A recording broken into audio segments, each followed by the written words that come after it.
Hugh Laurie is most well known for his role as the eccentric Dr. Gregory House. While the series skyrocketed his career, his busy schedule took a toll on his relationship with his wife of over 30 years. His marriage was put to the test after a scandalous affair was made public, and Hugh's work forced the couple to spend years apart on opposite sides of the world. For a moment, Hugh thought that he'd lose everything he held dear to his heart. Stay tuned, Juicers. Today, we're going to take a deep dive into the struggle of Hugh Laurie's marriage and how they fought to save it.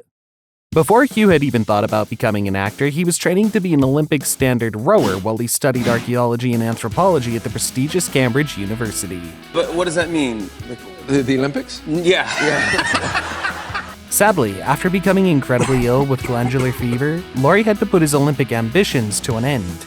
I got glandular fever and I was not able to do it, and obviously I wasn't going to do archaeology and anthropology, God forbid. So with the days of being a sportsman behind him, Hugh decided that he'd join an acting club instead. It was there that he met Emma Thompson. If you love a good throwback romance, then you've come to the right place. Before the days of Dr. House and Nanny McPhee, Emma Thompson and Hugh Laurie were once a couple. They fell in love while they were both undergraduates at the university during the 1970s. Speaking fondly of her young love, Emma gushed, "He was rowing in the Oxford and Cambridge boat race. He was enormous and eating steak all the time, and asleep for the rest of the time. He was also very funny." They haven't dished out too many details about their romance, but Emma has shared that they used to spend a lot of time driving around in Hugh's convertible, which, let's face it, is an image that will live in our heads rent-free forever. Emma also went on to describe Hugh in the most generous way, if you know what we mean. She said that he's very lovable, adding, "He's one of those rare people who manages to be lugubriously sexy, like a well-hung eel." Sadly, their love wasn't meant to be, and during Laurie's speech at Thompson's Hollywood Walk of Fame ceremony, he revealed, "We actually stepped out briefly together as teenagers, until she dumped me for a mime artist. I'm going to say that again, she dumped me for a mime artist." Even though their romance didn't last, decades after the split, the pair are still very good friends. She said talented things, she wore talented clothes, she rode a talented bicycle, she made talented spaghetti. She's a truly remarkable person, a very good friend, and I could not be prouder. Hugh shared about Emma during his speech. But the breakup with Emma wasn't the end of finding love for Hugh. The actor met Joe Green, a theater administrator, through a mutual friend during the 1980s, and he was quickly smitten by her. The couple soon started dating, and in 1988, Joe fell pregnant with their first child. At the end of the year, the couple welcomed a son, Charles. After the birth of their son, Hugh decided it was time to make things really official. He proposed to Joe, and she instantly said yes. They married in June of 1989, and Hugh's best man at the wedding was none other than his close friend and comedy partner, Stephen Fry. In fact, it was Emma Thompson that first introduced Laurie to Fry. So without Emma, we would never have gotten the famous comedy duo that we all came to know and love. You know, it's just so depressing. All right, so other men have got larger plums, salaries and better prospects, and other men can boast a healthier looking stool. Lifestyle. Over the next few years, things were peaceful for Hugh and Joe. He was focused on building his acting career, taking on more serious roles, appearing in Sense and Sensibility, 101 Dalmatians, Stuart Little, and the show 40-something. In the meantime, their family was also growing, and the couple welcomed another son in 1991 and a daughter the following year. Sadly, just a few years after their daughter was born, Hugh admitted to having an affair. While he was filming The Place of Lions in Australia, he and the director Audrey Cooke got a little too close for comfort behind the scenes.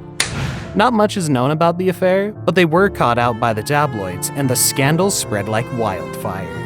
Laurie admitted that the affair was more than just a short fling, and naturally he felt incredibly guilty about the way that his wife had to find out about it. He said, "There's nothing to say that will make it better for anyone, so it's better not to say anything." He also added that because the affair had become public knowledge, it made everything worse. Instead of being able to work things out with his wife in private, the whole world knew about it. "It was all my fault, and I was shocked by what happened. The pain, everyone's pain. I'm nervous of saying, in a facile way, that it has changed me." The actor later went for therapy to help him process everything that had happened. Thankfully, he and Joe were able to reestablish the broken trust in their marriage and stayed together. He and his family lived together in North London and were used to spending a lot of time with each other. However, when the role of Dr. House came along, everything for the couple changed. The show was being filmed in Los Angeles, and the actor decided to move there while they were shooting, and Joe stayed in London with their 3 kids. While the couple knew that being split by the long distance wasn't going to be easy, they had no idea how much of a toll it would take on their family and their marriage. The show was a huge success. After the end of every season, another one was promised, which only meant that Hugh would have to spend more time away from Joe and his kids. Well, I wasn't surprised that it was good. I was surprised that it was a hit, because good doesn't necessarily mean a hit. For about 9 months of the year, Hugh was working in LA while his family was on the opposite side of the world. When asked what it was like to spend more time on set and away from his family, Hugh confessed, "I wouldn't say that doing this series has made my marriage easier. Better? I don't know about that either. Doing weekly TV is like joining the Navy and going to the other side of the world for 10 months of the year." Hugh's absence soon started to put a strain on their marriage. Considering his past affair, it's understandable that Joe also worried if her husband would stray again because they were apart for so long. The actor attempted to move Joe and his kids to LA, but for some reason, the plans fell through. If my kids been younger, if they'd been sort of 4, 5, 6, that would have been one thing. But they're teenagers, late teens, and they had boyfriends and girlfriends and played in a band and all that sort of stuff. Naturally, the rumor mill began to churn, and whispers of an inevitable divorce were starting to spread. Hugh tried to keep as much of his life out of the spotlight as possible, but with the huge success of House MD, it seemed virtually impossible. The actor opened up about his struggle with depression while filming the show after images of him looking run down were published in the tabloids. "I wasn't prepared for this at all, but I don't really have a life outside of this bubble. We can finish filming between midnight and 4 a.m., then I'm straight back to bed. It's not really a life, actually." It was later reported that the producers of House MD even warned new actors that started on the series about Laurie's mood, which could be very low and sullen. But Laurie had a breakthrough moment when he realized that what he was going through was depression, and he decided to get help. "It affected everything, my family and friends. I was a pain in the ass to have around. I was miserable and self-absorbed." You know he's making an impossible choice. He just doesn't want to live in pain. Life is pain! I wake up every morning, I'm in pain. I go to work in pain. You know how many times I wanted to just give up? How many times I've thought about ending it? Hugh explained that his goal was to one day see the world in a better way and treat his loved ones with more kindness and have more to give. Laurie was soon a changed man and credited therapy to rescuing his life. He understood the changes that he needed to make to take better care of himself and be more present for his family. Hugh and Joe put in all the hard work to ensure they stayed happy and together as a family, and it was all worth it in the end. So we're happy that they were able to stay together, and after over 30 years, they're still going strong.